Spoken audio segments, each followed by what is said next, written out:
Yep.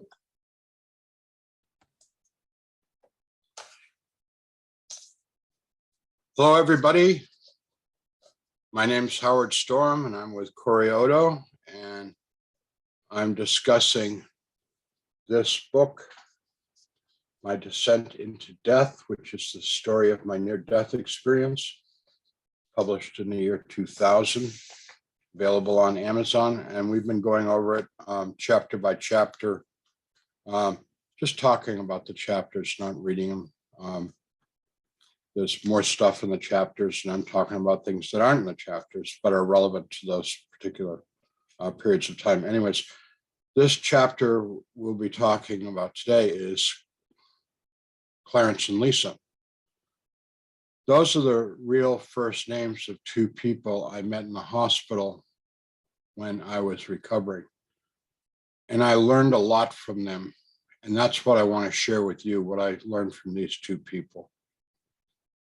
And I just want to say that they aren't necessarily most likely teachers you'd ever expect to find. And that's part of the point that I want to make, is that you find valuable lessons about life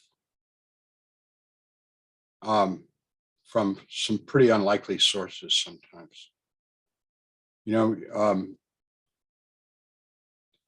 It seems like everybody's looking for, somebody to learn from. I do all the time. I'm constantly doing searches on the internet, trying to learn new things. I watch a lot of documentaries on TV. I learn a lot of stuff from a lot of intelligent people. And even at my late stage in life, my hunger for learning is actually increasing. I just want to know more and more and more all the time. I don't know why. I just like crazy to learn stuff. This morning, I was just learning about chimpanzees in Africa, orphan baby chimps and people that are caring for them. It's like really wonderful. Anyways, I don't, the whole time I was reading, it's like, oh, I wish I'd go to Africa and meet these people and visit them as they nurture these chimps back to life. Anyways, so the background of the story is I'm in the hospital in the United States. It used to be called St. Luke's Hospital. Now it's by a different name, and real close to my house. It's just a couple miles away. I went there from the French hospital. I was on the critical list for many weeks at this hospital, St. Luke's. And I was in really bad shape. They were telling my wife every day they didn't know whether I was going to be there in the morning or not. And I couldn't eat anything. So for a month and a half or 2 months, nothing passed my lips. I don't mean, when I say nothing, I mean no ice chips, no water, no food, no liquids, no nothing. I couldn't handle anything going down my throat. It made me violently nauseous. Even thinking about it made me nauseous. So let me start with Lisa, because she gave me so much. She's contributed enormously to my recovery, but more importantly, what she gave me was something that I hope I'll never forget, and that I'll practice every day of my life with everyone I meet. Lisa was right out of an associate's degree program at Northern Kentucky University in nursing. She had her RN and she had her associate's degree. She did not have a BS in nursing. That's a 4-year degree. She told me one time that she hoped someday, when she had the money and the time, she'd go back and get her bachelor's science degree in nursing. But anyways, so I don't know exactly how old she was. I would guess she was like 21. If she was older than that, she didn't look it. She really looked, she looked like a child. Relatively speaking. Nice looking young lady, blonde, slim, no great beauty, but a nice looking young lady. Kentucky girl. You could tell by her accent, she was definitely Kentucky. And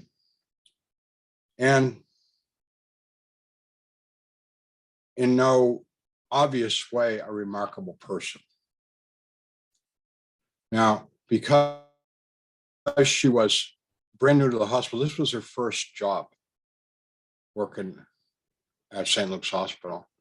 They had given her the graveyard shift, which was 11 to 7.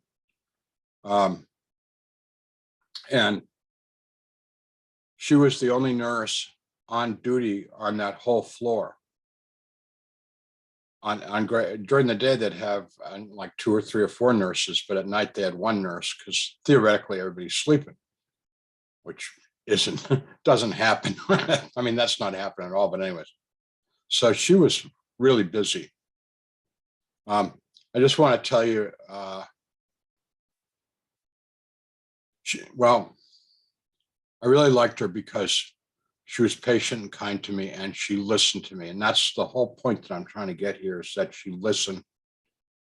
And that's like the most important thing we can do in our relationships with other people, is listen to them, not judge them, not argue with them, just listen to them. She listened to me. But anyways, so I was not ambulatory. I had lots of IVs in my arms, and I was very weak and in constant pain, etc. And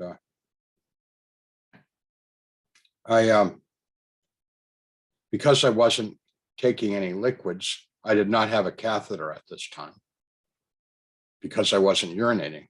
I wasn't defecating or urinating. I was dry as a bone. And one night, I don't know why, it was about 3 o'clock in the morning, I woke up and I had soaked the bed with urine. I was getting intravenous IVs. So, I mean, there was fluid in my body, fluid was being put in my body through the IVs. So I had a buzzer, on a cable to flash a red light saying I needed help. So I'm hitting the buzzer. Nothing happens. I'm hitting the buzzer, the light, nothing happens. So now I'm getting aggravated. It's like really embarrassing that I wet my bed. I hadn't done that since I was a little child. And I'm hitting that buzzer and I'm hitting that buzzer. I don't know how much time went on. I was so aggravated, it felt like hours. I'm sure it was just a matter of, minutes or something. So finally, all of a sudden, after a bit, Lisa comes into the room and she's out of breath. And I said to her angrily, I've been hitting this buzzard for a half an hour. Where you been? I wet the bed. I need you to change the bed. And she said, "Oh, Mr. Storm, I'm so sorry. We had a code blue down the hall. And I know your light and buzzer was going off, but I couldn't get here because I was with the doctors because we were trying to bring this guy back." And like, boom. All of a sudden, I am like hit with a wave of guilt. Like I'm a selfish jerk because I'm concerned because I got a wet bed. Meanwhile, they're trying to save someone's life down the hall. Didn't quite have time to attend to my huge problem. And she said, "I'll change your bed for you." Now, changing my bed, I couldn't get out of bed. Changing my bed meant she had to change my bed with me in it. So she rolled me over to one side of the bed, took up the soiled linens, crumpled them up, then rolled me across that pile over to the mattress, took off the soiled linens, laid down clean linens and made that side of the bed, then rolled me over to the side that she'd made, finished up the other side, and then tucked me in all nice and tight with my clean sheets and blankets and stuff like that, and apologized copiously the whole time for disturbing me and taking so long to get to me. Meanwhile, I'm feeling so guilty because, like, I mean, what I was all upset about and angry about and complaining about was nothing compared to what she was doing. Um, I said earlier, like, when we meet people, like, it's natural for us to judge them. He looks like a mean SOB. I don't like that guy. She looks like a slut. I don't want to have anything to do with her. Or she looks, or just the opposite. We look at someone who's like really well dressed. Boy, he looks rich and successful. I'd like to get to know him. He's like, oh, he must be somebody important. Or boy, she's good looking. Boy, look the way she's dressed. She's a real smart dresser. That is one hot babe. I'd like to get to know her. I mean, we judge by appearances. The Bible says humans judge by appearances. God judges by the heart. And I try to remember that all the time. Don't judge people by their appearances. Please don't judge me by my appearance. I like to wear blue jeans and old shirts. I'm wearing this shirt is older than Corey. Seriously. And I like this shirt. And I don't really care much whether you like it or not. It's like, people tell me I dress like a street person. Well, when I go to church, I put on nice clothes. But generally, I just wear what I'm comfortable in, what I like, and I'm not really too worried about what people think of it. Don't judge me by my appearance. Don't judge anybody by their appearance. I've done prison ministry, and like I was terrified of those guys. They all looked very, very threatening. When you're in a prison for a long time, you have to take on a very threatening countenance because there's just way too many crazy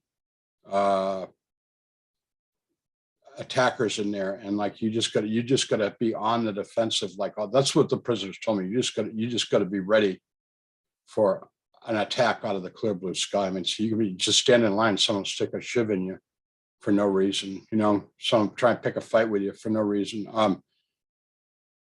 I found during prison ministry, those guys were really good people, but they had a lot of defenses up when I first got to meet them, and they were scary people. I was afraid of them until I got to know them. So I talked about this in the last episode. So I wasn't eating, I wasn't drinking, I wasn't taking anything in, and I was in really bad shape. And I talked to Dr. Linney, Jim Linney came in and changed all my antibiotics and stuff. And really, I started to turn the corner. I tell you, Lisa worked night shift. Because I was so sick and out of it and all that stuff, I never knew whether it was day or night. I mean, sometimes I had a window in my room and I look at the window and go, oh, it's light, must be daytime. Or I look at the window and it's like, oh, it's dark, it must be nighttime. But I didn't have a clock. I didn't know.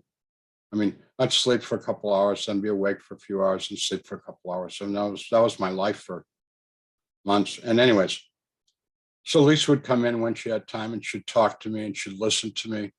Nobody in that hospital would listen to me because I want to tell them about Jesus and I want to tell them about heaven and hell and I want to tell them what I experienced. And nobody wanted to hear it. Nobody, not my family, not doctors, not nurses, nobody. But Lisa would listen to me, and she didn't.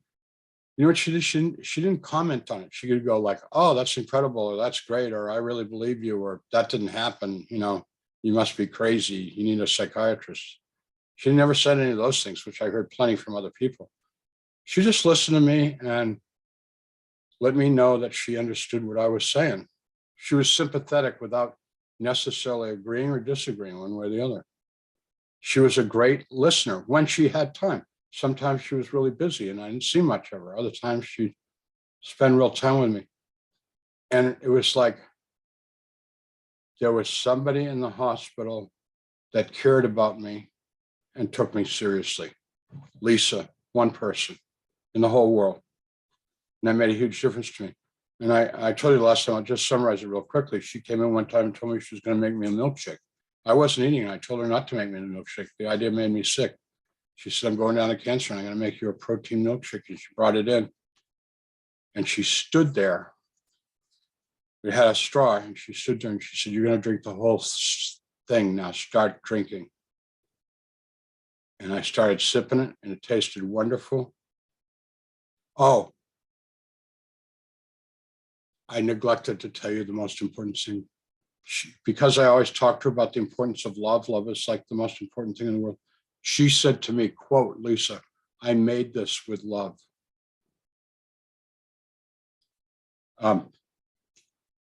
That destroyed any objection that I had to drinking the milkshake. How could, I told her love was the most important thing in the world. And now she comes in with this milkshake and says she made the milkshake with love. How could I refuse it?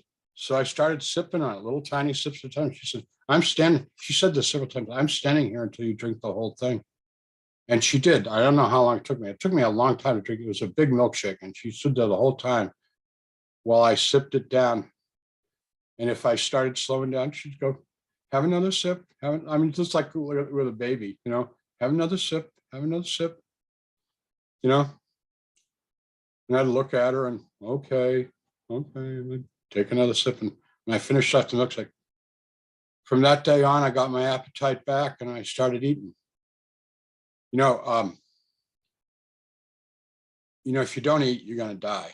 It's like, duh, we all know that. I've heard different estimates. You got about 4 or 6 weeks without food and you die. Well, I was way past that. And I was not doing well. And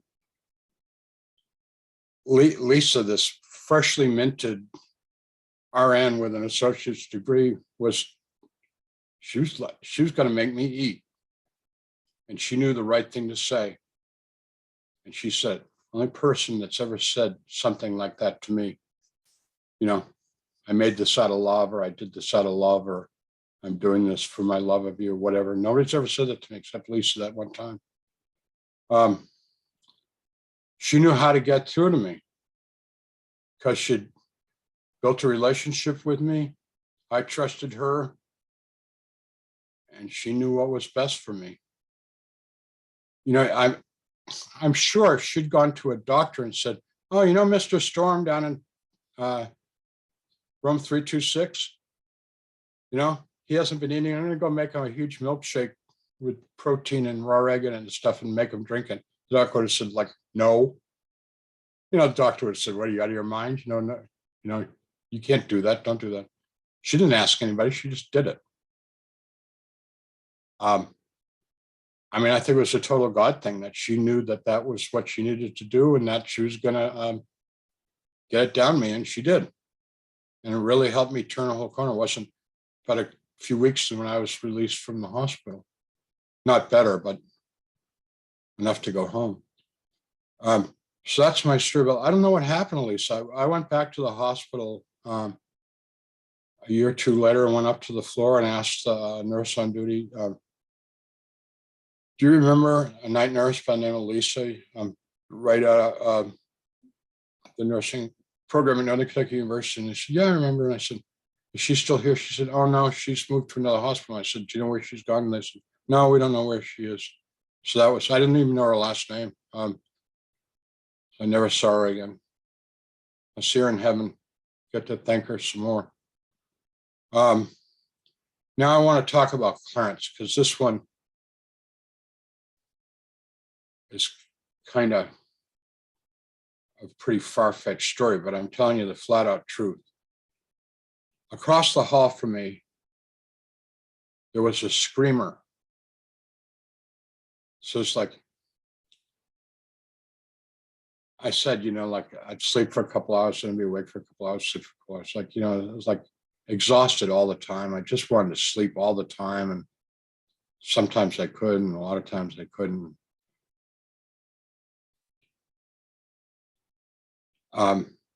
Clarence screamed like an animal.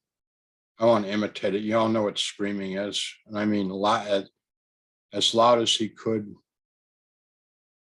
And he had no language. All he did was scream these animal-like screams. And it would just come on full blast. It just starts screaming like a madman. Sooner or later, the nurses would go in and try and calm him down. And I would hear the nurses talk to him. And he was also a biter and a hitter. And so I realized from what the nurses were saying to him, he was strapped in. He was an old man. And he had bit several nurses when they had tried to help him. He never uttered an intelligible word. He just screamed. I came to hate him for a couple of reasons. One is he would start screaming in the middle of the night and wake me up, and he'd go on until the nurses came and calmed him down. And then it took me a while to get back to sleep, so he was very annoying that way. The other thing, the way the nurses were clearly very afraid of him. And they kept him tightly strapped down. So anyways, I started asking the nurses, so what's the deal with Clarence? I learned his name because I could hear the nurses calling him by name, and they said, he has Alzheimer's. It's very advanced. And I said, so who goes into his room during the day? Because I could hear a woman talking to him during the daytime. He said, that's his wife. She comes every day and spends hours with him.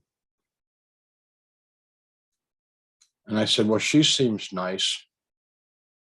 And they said, she's incredibly nice. But Clarence, most of the time, doesn't know who she is. Sometimes he does. By the way, I just want to add a little aside. My dad had Alzheimer's. So I'm unfortunately very familiar with how that affects people. It's a terrible way to go. Anyhow. So this goes on for weeks. And I'm praying to God.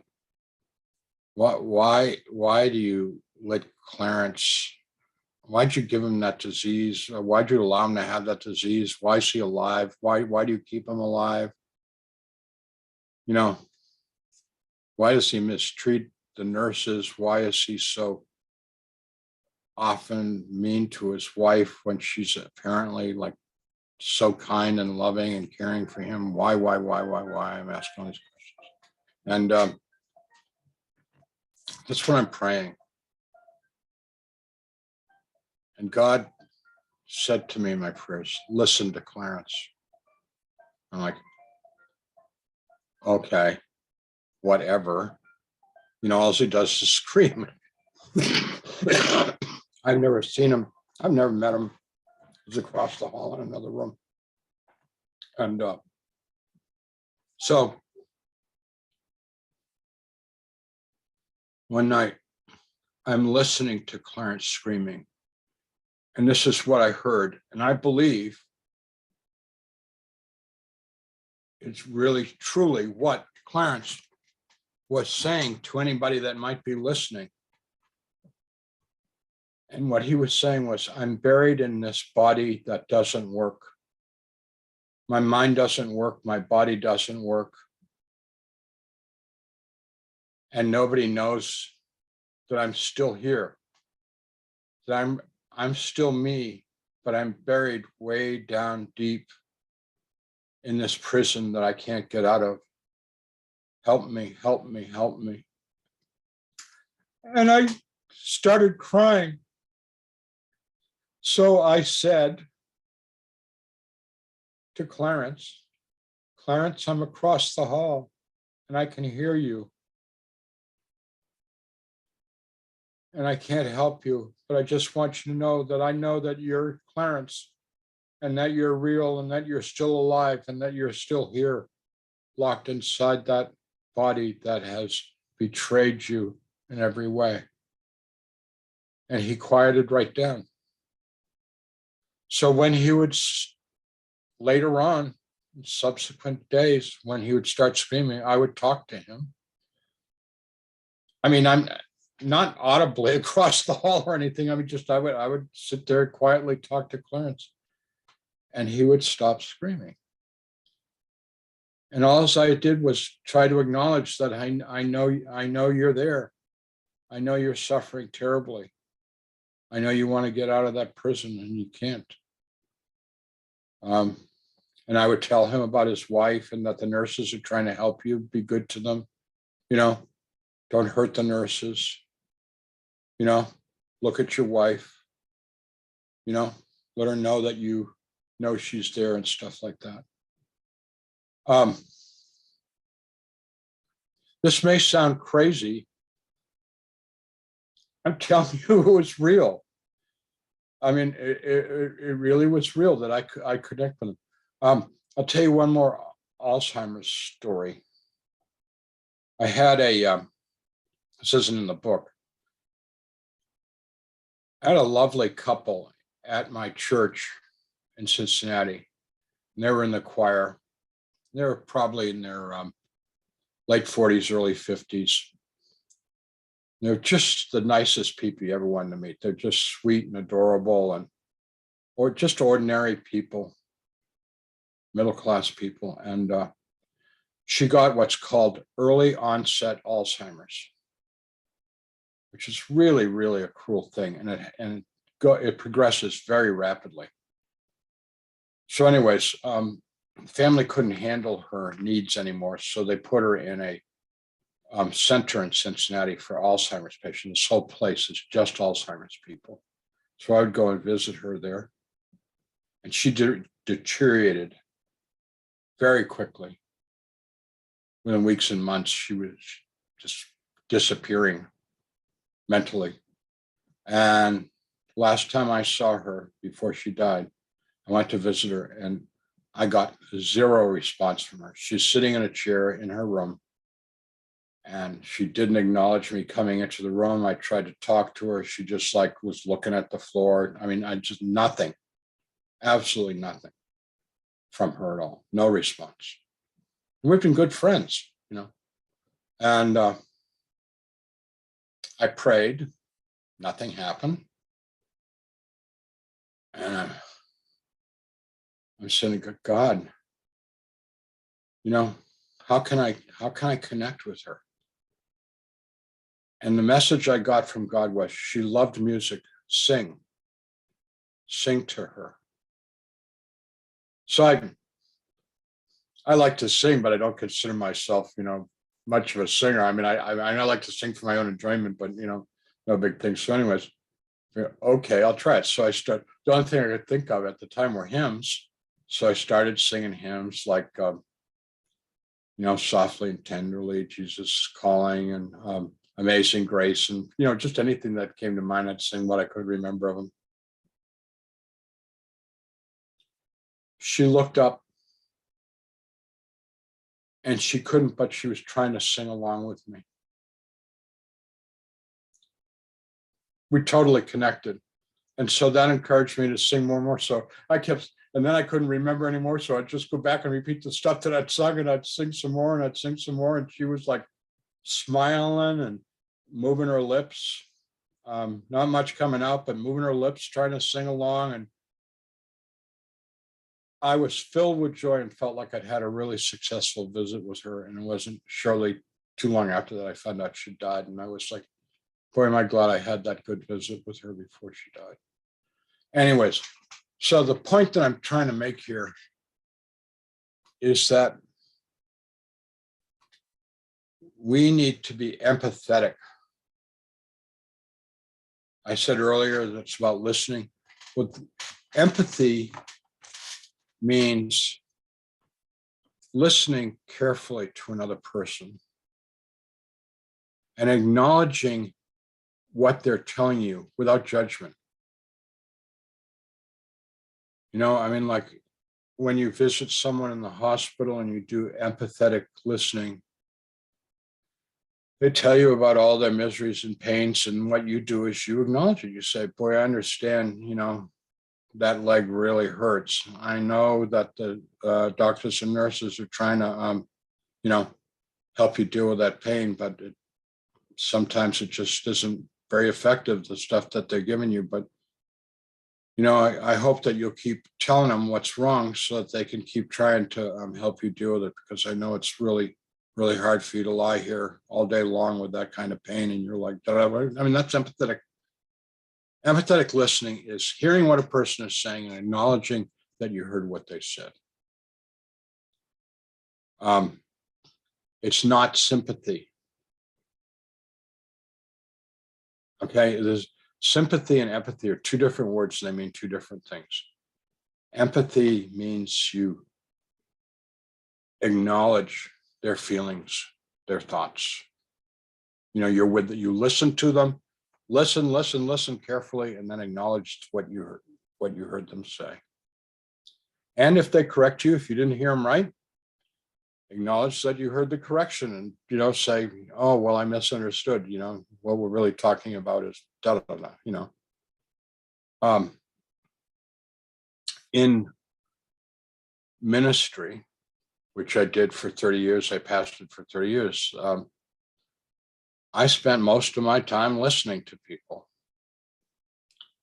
Now, some people get the wrong impression because, like, I'm doing these YouTube things with Corey. Maybe you think all I do is talk. I don't listen. Well, that's not how a pastor operates. You spend most of your time listening and empathetically and acknowledging to people what you heard. We, although on Sunday we'll do a sermon or a homily, which is, 10 minutes or 40 minutes or whatever. That's just part of the worship service. During the week, we listen, and we're not preaching at people. There are many times that I've thought privately to myself, I went to seminary to learn all this theology, and nobody ever is interested in all that stuff that I know. All that stuff that I learned in seminary. Nobody wants to hear about that stuff. What they want to do is they want to talk about their life. And I listen. And I typically, at the end of the conversation, say a prayer for them. And that's my job. I don't fix anybody. I don't change anybody. I can't cure anybody. I'm just a listener, and hopefully people understand that I care and that God cares, because that's what I know. This sounds kind of vainglorious, but what a minister is he's an ambassador for Christ. I'm standing in for Jesus, trying to the best of my ability, be his representative on earth. It's pretty overwhelming responsibility when you think about it, trying to represent Christ, but that's what you're supposed to be doing as a pastor. The word minister means to serve. And the person, I'm serving the people and I'm serving Jesus, and I'm the intermediary, trying to connect people to Jesus, to God, as the pastor, to the best of my ability, representing God as some listening and caring and patient and kind and loving, So that's our job. So anyways, that's what I want to get across in this chapter. That's what I want to get across in this video, is the importance of listening to people, not judging them, and acknowledging them wherever they're at in their journey.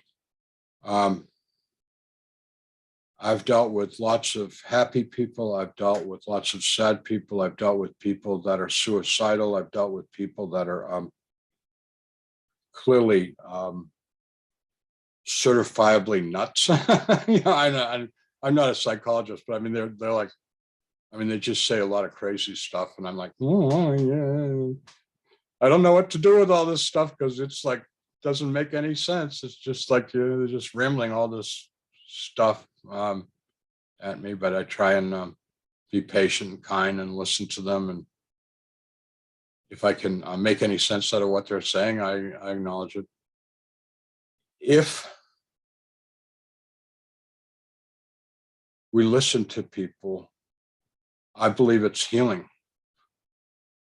for both of us, but particularly for the person that people want to be heard. You know what? You know what I've discovered? Everybody wants to tell their story. And I mean, it might be a big story or a little story. It might be about what happened that morning with their kids, or what happened that night with their spouse, or it might be changing jobs, or it might be getting involved in politics, or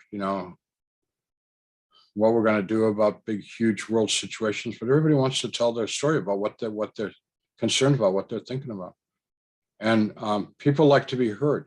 You don't have to offer them a solution. That's up to them. You know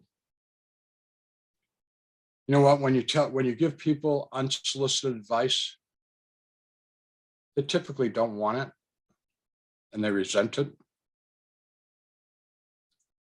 The other day, I was with a group of friends, and someone started giving me advice about what to do, and I got frustrated, and I was kind of rude to that person. Let them know I didn't appreciate the advice I wasn't asking for.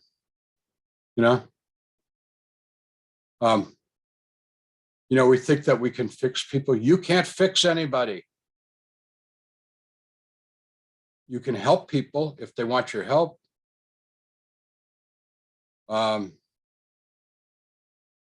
Most people don't really want your help. If they do ask for your help, if you know someone that can help them, one of the things that I did as a pastor was refer people to agencies that could help them. I kept a list in my desk of agencies with their phone numbers, and I said, you really need to call this group because they can really help you. Because I wasn't trained to help these people in all these situations, or I didn't have the resources to help them. But I could always find an agency that could and would if they really wanted help. I didn't make them go to the agency. I just gave them the name of the agency and the phone number and told them that this place would help. So, helping people if they're looking for help, and if you know a resource or a way for them to get help, good. But you don't have to give people advice, and don't think that you can fix them or change them because you can't. 30 years it took me to figure that out. You can't fix people, but you can listen to them, and you can care about them, and you can pray for them. And that's love. So that's the big lesson for today from Lisa and Clarence. And I thank God for me getting to know those two people. Two unexpected, great teachers. Awesome. Seems like Lisa and Clarence had a big impact on your life, eh? Yeah.